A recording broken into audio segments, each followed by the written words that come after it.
The pre-sleep routine you've been trying probably made your anxiety worse. Not because you did it wrong, because it was designed for someone who arrives at bedtime already calm, and that has never been you. Every list you've read assumes the same starting point. Dim the lights, put the phone down, make some tea, take a bath.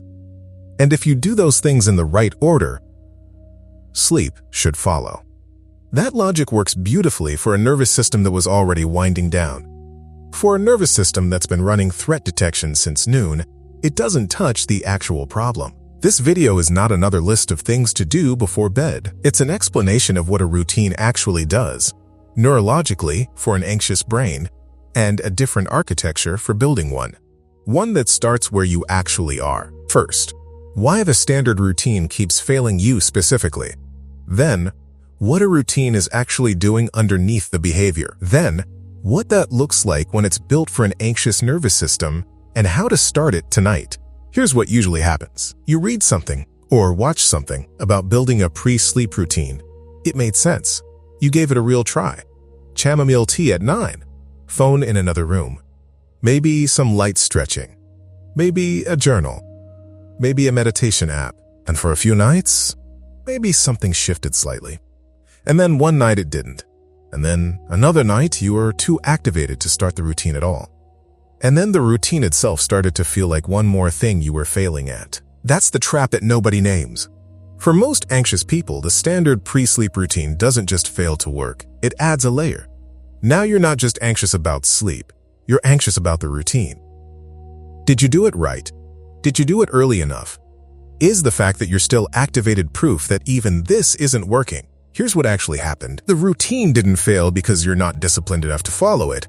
It failed because it was solving the wrong problem. Generic sleep routines are designed for nervous systems that arrive at bedtime in a neutral or mildly tired state. The routine's job, for those nervous systems, is to continue a wind down that's already begun. Your nervous system doesn't arrive at bedtime winding down. It arrives having been activated by work, by worry, by the particular exhaustion that comes from managing anxiety all day. And the house going quiet isn't a cue to relax. It's a cue to get louder. You've probably felt that. The moment the kids are in bed, or the last notification clears, or you finally close the laptop, and instead of relief, there's an uptick, like something was waiting for the noise to stop before it could speak. That's not you failing to wind down. That's a nervous system that has learned to associate quiet with undefended time. And a routine built for a different nervous system was never going to reach that. This is not a willpower problem. It was a design problem. So if the standard routine isn't the answer, what is? To understand that, it helps to understand what a routine is actually doing. Not behaviorally, neurologically.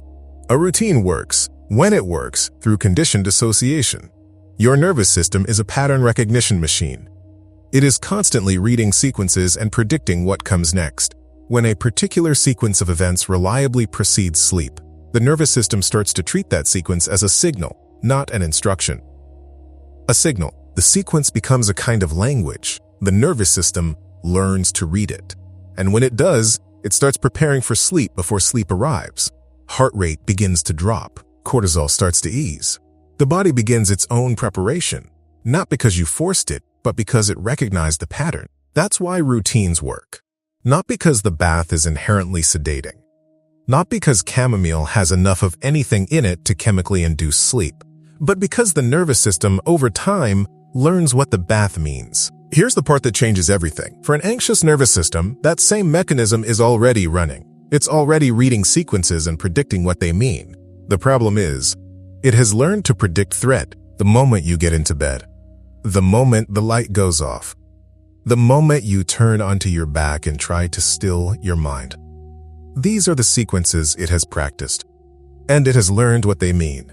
This is when the hard part starts. So the routine isn't about adding calming behaviors to your evening. It's about teaching your nervous system a new sequence. One it will eventually learn to read as safety, not threat. That takes something the standard routine advice never accounts for. It takes repetition, not perfection. And it takes starting at the right place, which is where you actually are, not where the routine assumes you should be. Research on conditioned fear responses consistently shows that the nervous system doesn't update through willpower or intention. It updates through repeated experience. Small signals, repeated reliably over time. That's what rewrites the association. Not one perfect night. Not the right supplement. Repetition. So what does a routine actually look like when it's built for a nervous system that starts the evening activated? It has 3 phases. Not 3 tasks. 3 phases. And the difference matters. Phase 1 is transition, not wind down. Wind down assumes you're already partway calm. Transition starts where you actually are. The job of phase 1 is not to make you relaxed. It's to create a signal that the day's mode is ending. That's it. That signal can be physical. Changing clothes, washing your face, a specific movement that marks the shift. It can be spatial. Moving to a different room, a different chair, away from where work happened. It can be sensory. A particular smell, a particular temperature, a cup of something warm that isn't the last thing before sleep. What makes it work is not what it is. What makes it work is that it is consistent. The nervous system needs to see the sequence enough times to begin predicting what it precedes. Phase 1 doesn't need to be long.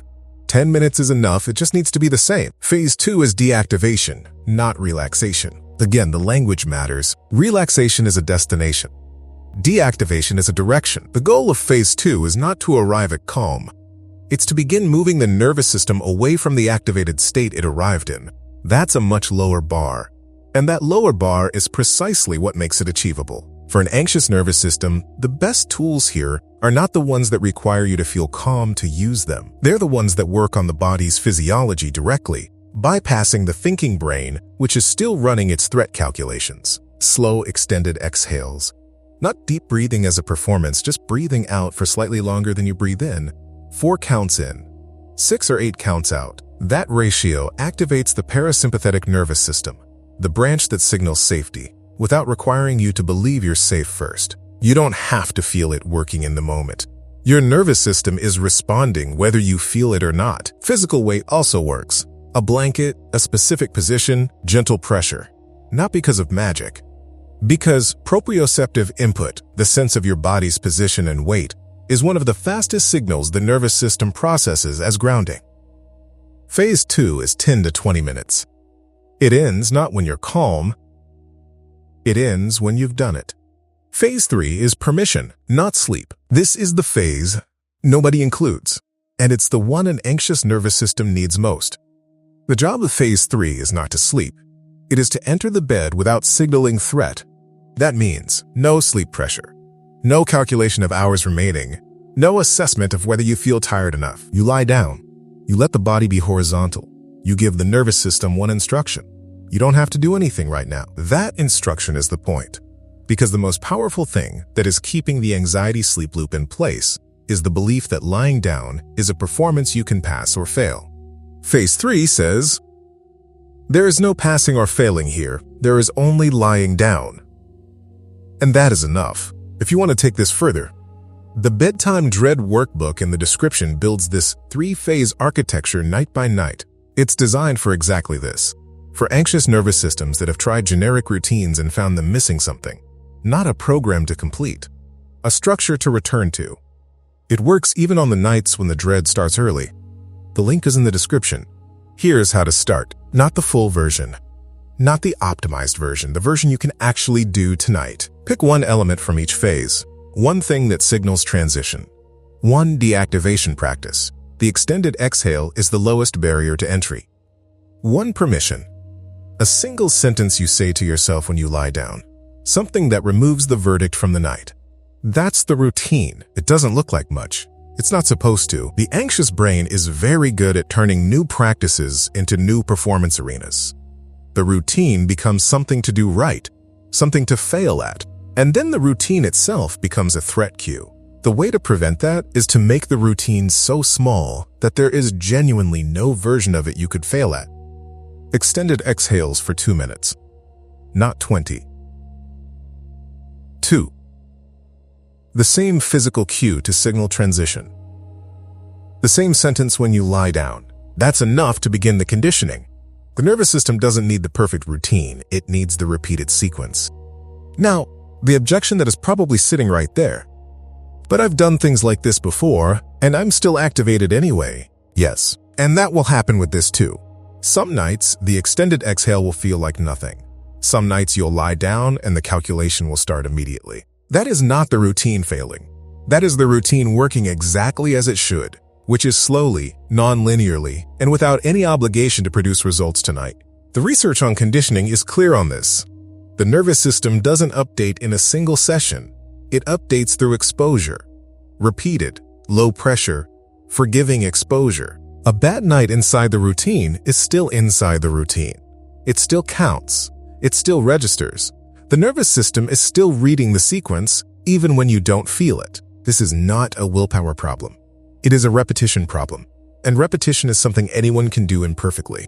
If you want the full architecture laid out night by night, with guided prompts for each phase and a structure that survives the hard nights, the Bedtime Dread Workbook is in the description and the pinned comment. It was built for exactly the nervous system this video was built for. What's the moment in the evening when the anxiety usually spikes for you? And what have you tried to do with it? The pre-sleep routine that works for an anxious nervous system is not a better version of the list you've already tried. It's a different thing entirely. It's a sequence your nervous system learns to read. Not as something you have to complete, but as something that means the threat has passed for tonight. That learning is slow. It doesn't happen in a single night. And it sometimes goes backward before it moves forward. There will be nights when the transition cue does nothing. Nights when the exhale feels performative. Nights when the permission sentence feels like a lie. None of that is failure. That's a nervous system that learned a very convincing lesson about nighttime and is in the early stages of learning a different one. The learning doesn't require perfect nights. It requires repeated ones. You don't need to sleep perfectly tonight. You need to lie down without fighting. You need to let the body be horizontal and give it one instruction. Nothing is required of you right now. That is the whole routine. Not because it's simple, because simplicity is what a nervous system in a threat state can actually receive. The routine works because your nervous system is a learning system. It learned to treat the bed as a threat through small, repeated signals. Imperfectly applied on ordinary nights, it can learn something else. Not tonight, maybe, but it will learn. Tonight, one element from each phase. One cue, one exhale, one permission, and then let the night be whatever it is. You're not trying to sleep. You're teaching your nervous system that this particular sequence of events is not the beginning of a threat. That is the only job tonight, and that you can do.